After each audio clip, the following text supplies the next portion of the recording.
अब तो मैं ही बचा, मुझे एमएलए बनाओ। लेकिन आपका बेटा नरेश आ गया। वो नरेश जो वंशवाद के खिलाफ लड़ाई लड़ रहा है, वो नरेश जो परिवारवाद के खिलाफ लड़ रहा है, वो नरेश जो धनबल की राजनीति के खिलाफ लड़ रहा है। और इसलिए मैं आपसे कहना चाहता हूँ, प्रमोद जैन भाई से बुरा धनबल वाला नेता नहीं है, उसके खिलाफ आपका बेटा लड़ा। अगर समझौता करता राजनीति में, अगर अपना जमीन बेच देता तो प्रमोद जैन भाई से समझौता भी कर सकता था और 12 से छबरा से एमएलए का टिकट भी ले सकता था। लेकिन आपके बेटे ने, आपके भाई ने राजनीति में रहते हुए जमीन नहीं बेचा, ईमानदारी की राजनीति की। उस प्रमोद जैन भाई की दुकान 12 में बंद कर दी। ये वही नरेश मीणा है जिसने प्रहलाद गुंजल के साथ लगकर वो बिरला ने ले रखा है, उसमें नरेश मीणा एक पार्टनरशिप। नरेश मीणा भी पार्टनरशिप ले सकता था। मैं आपसे कहना चाहता हूं, लेकिन नरेश मीणा ने जमीन नहीं बेचा है। और नरेश मीणा वंशवाद परिवारवाद के खिलाफ जो लड़ाई लड़ रहा है, और यही कारण है आज अगर हरीश मीणा नरेश मीणा का दुश्मन है तो वो इसलिए क्योंकि उनको संकट सता रहा है, उनको डर लग रहा है कि हमारी राजनीति खत्म कर देगा, हमारे आने वाले बच्चों की राजनीति खत्म करेगा। आज अगर मुरारी लाल मीणा नरेश मीणा के खिलाफ है, मुरारी लाल मीणा अगर नरेश मीणा के दुश्मन है तो वो इसलिए क्योंकि मुरारी जानता है मेरी तो राजनीति खत्म करेगा ही करेगा। मेरी बेटी जो निहारिका को मैं सांसद एमएलए बनाना चाहता हूँ, उसको भी नरेश एमएलए एमपी नहीं बनने देगा। मैंने आपसे इस मंदिर प्रांगण में, इस गणेश जी के महाराज के प्रांगण में मैं आपसे यही कह रहा हूँ कि मैं भी ये चाहता हूँ, आप सब लोग भी यही चाहते हो। जो गंदी राजनीति हो गई, जिस तरह से दिल्ली में अरविंद केजरीवाल ने बीजेपी कांग्रेस को साफ कर एक नई राजनीति दिल्ली में पैदा करी। अरे आप सोचो मेरे भाइयों, सोचो वो जो ममता बनर्जी जो पश्चिम बंगाल में मुख्यमंत्री हुई थी, वो एनएसयूआई की प्रदेश अध्यक्ष थी, लेकिन वहां भी उसको मुकाम मिल सकता था, लेकिन उसने समझौता नहीं किया। उस समय एक प्रणब मुखर्जी हुआ करते थे, वो दबा के रखते थे, और वो ममता बनर्जी सड़क पे निकली, आंदोलन किया, छात्र राजनीति से निकलकर और पश्चिम बंगाल की मुख्यमंत्री जा बन बैठी। मेरे भाइयों, मैं आपसे कहना चाहता हूँ, मेरा भाई रविंद्र भाटी एक छात्र राजनीति से निकलता है, बीजेपी उसको ज्वाइन करवाती है, बीजेपी उसको कहती है तेरे को टिकट देंगे, लेकिन टिकट मिलने के पहले उस रविंद्र भाटी का टिकट इसलिए काट दिया जाता है क्योंकि उसकी फैंस फॉलोइंग इतनी थी, उसको राजस्थान में उसकी पहचान बन गई थी, और उस पहचान से डरकर बीजेपी में बैठे राजपूत समाज के बड़े नेताओं ने उसका टिकट कटवाया, और उसके बाद वहां की जो जनता ने उसको आशीर्वाद दिया, प्यार दिया, और उसको आज विधायक बनाकर विधानसभा में भेजा है। और आप जानते होंगे पहले जिस तरह से हनुमान बेनीवाल जी विधानसभा में गूंजते थे, जिस तरह से किरोड़ी लाल जी मीणा की विधानसभा में आवाज आती थी, जिस तरह सचिन पायलट को हिंदुस्तान जानता है, आज उसी तरह मेरा भाई रविंद्र भाटी भी पूरा हिंदुस्तान उसकी बात को सुनता है।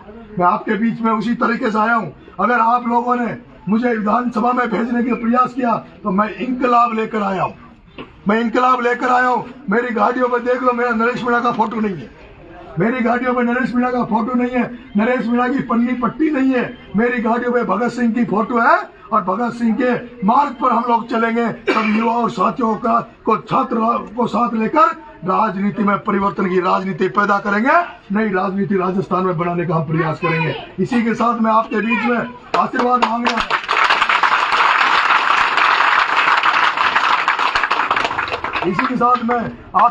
मांगने आया हूँ।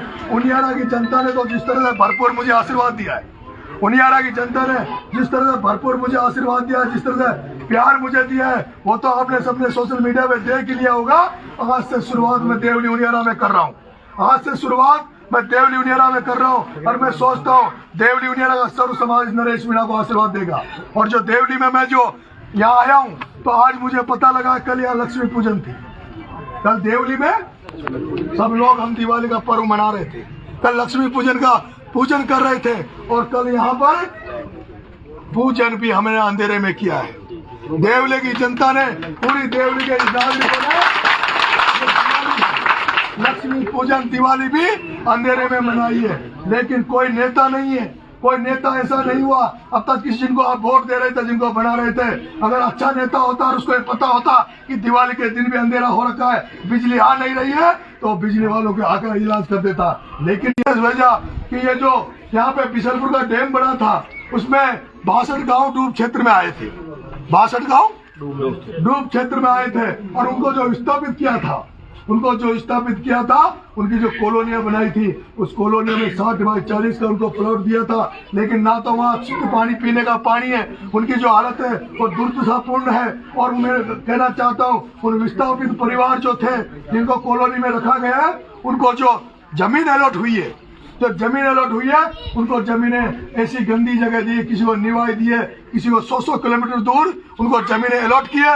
और वो जमीनें भी वो है जो भूडे टाइप की होती है, जिसमें फसल नहीं हो सकती। वो जो 62 गांव यहाँ थे, वो जो बिशनपुर की डूब क्षेत्र में 62 गांव थे, उस जमाने में उनके यहाँ 25,000 रुपए बीघा की मिर्ची होती थी। कितनी? 25,000 रुपए बीघा की तो मिर्ची होती थी। और उनको मुआवजा उस समय दिया गया था मात्र 18,000 रुपए बीघा का। ये सही बात है, उनको मुआवजा दिया गया था 18,000 रुपए उनका।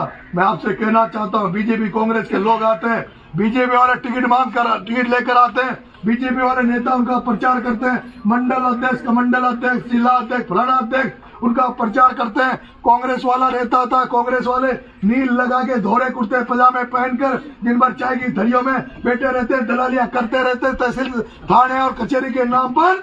और वो लोग जैसे ही चुनाव आता है, जैसे मेंढक तर करके बरसात में आ जाते हैं, चुनाव आते ही वो नील लगाकर वो दलाल जो पार्टियों की नेतागिरी करते हैं, थड़ियों में चाय पीते रहते हैं, लोगों को काटते रहते हैं, लोगों की जेब को काटते रहते हैं। जैसे चुनाव आता है, उनको कमाई का साधन मिल जाता है, उनके मजे हो जाते हैं। अभी तो उनके मजे हो गए होंगे, कोई बीजेपी की गाड़ी लेके घूम रहा होगा, कोई कांग्रेस की गाड़ी लेके घूम रहा होगा, गाँव में कह रहा होगा, देखो एमएलए साहब ने मुझे गाड़ी भेजी है, मैं कितना बड़ा अधिकारी नेता हूँ। और गांव में जो डोलते छोटे मोटे, वो क्या कहते हैं, देखो मेरे लिए स्पेशल गाड़ी भेजी है कैंडिडेट ने, मेरी पहचान कैंडिडेट तक है। और वही लोग आपके बीच में आते हैं। और मैं कहना चाहता हूँ, जब ये बीजेपी कांग्रेस के लोग जब ये एमएलए बन जाते हैं, बीजेपी वाला एमएलए बन जाता है, तो उन्हीं का काम करता है जो बीजेपी का इनके साथ घूमते हैं। कांग्रेस का नेता बन जाए, वो कांग्रेस का काम कर देगा। लेकिन मैं जनता के बीच में आया हूँ, जनता का आशीर्वाद लेने आया हूँ। आपका बेटा अगर एमएलए बन गया, आपका एमएलए बन गया, मेरे पास कोई नील लगाने वाले और थड़ियों पे बैठे वाले नहीं है। मेरे साथ तो ये स्टूडेंट है, स्मार्ट बच्चे हैं, ये जो सुंदर सुंदर लड़के हैं, ये मेरा प्रचार कर रहे हैं। मेरी टीम तो हुआ है, आपने देखा होगा अभी बांग्लादेश में कुछ छात्रों ने, युवाओं ने मिलकर वहाँ की जो शेख हसीना तानाशाह हो गई थी, उस तानाशाह प्रधानमंत्री का भी तख्ता पलट कर दिया था। और मैं मान रहा हूँ कि देवली उनियारा के जो छात्र है, ये देवली उनियारा का जो युवा है, जो पढ़ा लिखा युवा है, जो जागरूक युवा है, जो चाहता है, जो ढर्रे की राजनीति चल रही है, ये पुराने ढर्रे का जो सिस्टम चल रहा है, उसको बदल कर ये देवली उनियारा का युवा नई राजनीति पैदा करेगा। जो ऐसी राजनीति होगी जिसमें सब लोगों को मान्य होगा, सर्व समाज की उसमें इज्जत होगी, सम्मान होगा, मान होगा। और जहाँ सब लोगों को लगेगा कि हमारा बेटा चुनाव लड़ रहा है। मैं जब एमएलए बन जाऊंगा, एक भी परिवार को, एक भी घर को, एक भी व्यक्ति को ये नहीं लगेगा कि ये नेता बन गया, सबको ये लगेगा कि हमारा बेटा एमएलए। आप सब लोग ये जो आज यहाँ आए हो, और सब लोग मेरी टीम के मेंबर हो, मेरे साथी हो। मैंने अभी कुछ गाइड किया था मेरे साथियों को कार्यालय पे, मैं फिर से एक बार गाइड कर रहा हूँ, मैं निवेदन कर रहा हूँ, वोट ज्यादा से ज्यादा वोटिंग करवाना, सोबर बनकर वोट मांगना, क्योंकि चुनाव बन चुका है। आपका भाई चुनाव जीत रहा है, लेकिन अब केवल षड्यंत्र करके ही मुझे हरा सकते हैं। और ये षड्यंत्र कुछ भी कर सकते हैं। ये यहाँ इस तरह का जातिगत चुनाव होता है। और ये जो पहला चुनाव है, जो हम जातिगत से ऊपर उठकर चुनाव लड़ रहे हैं। हम एक तरफ हरीश मीणा, राजेंद्र गुर्जर और केसी मीणा, 3 लोग चुनाव लड़ रहे हैं, और एक तरफ हम उन तीनों के खिलाफ हम अकेले चुनाव लड़ रहे हैं। अब ये तीनों मिलकर, क्योंकि कांग्रेस की जमानत जब्त हो चुकी है, अब ये तीनों मिलकर नरेश मीणा को रोकने के लिए कोई भी षड्यंत्र कर सकते हैं। ये अपनी खुद की गाड़ियां तुड़वा सकते हैं, खुद पे हमला करवा सकते हैं, कुछ भी शराब पिला के, कुछ और करके। और मैं आपसे कहना चाहता हूं, देवली के वासियों, मैंने तो सौगंध दे रखी है। जिस दिन से प्रचार किया है, उस दिन से मैंने सौगंध दी थी कि मेरे प्रचार में शराब पीकर अगर कोई आया तो उसको मेरे बच्चों की सौगंध है। मेरे प्रचार में अगर कोई, मेरे जुलूस में अगर कोई शराब पीता हुआ नजर आया, तो इसका मतलब है उसको कांग्रेस बीजेपी ने उसको पैसा देकर मेरे कैंप में भेजा है। इसलिए आप सबको सावधान रहते हुए 13 तारीख को ज्यादा से ज्यादा मतदान करवाना है। और आप सबसे मेरा आग्रह, आप सब लोग नरेश बनकर घर घर दुकानों पे, यहाँ जो देवली के साथी हैं मेरे भाई तूफान गौसल में अभी नया नया आया हूँ, नया जुड़ रहा हूँ। ये मेरा भाई कंजर समाज से, ये खटीक समाज से, पूरा सर्व समाज। और आपको बहुत बड़ा आश्चर्य होगा, आपको आश्चर्य होगा कि बीजेपी से चाहे गुर्जर समाज से कैंडिडेट हो सकता है, लेकिन जिस तरह से आपके बेटे को गुर्जर समाज आशीर्वाद दे रहा है, वो गुर्जर समाज आशीर्वाद जो मुझे दे रहा है, ऐसा चुनाव आज दिन तक नहीं हुआ होगा। ये चुनाव इतिहास बनाएगा। उपचुनाव में निर्णय बढ़ना भी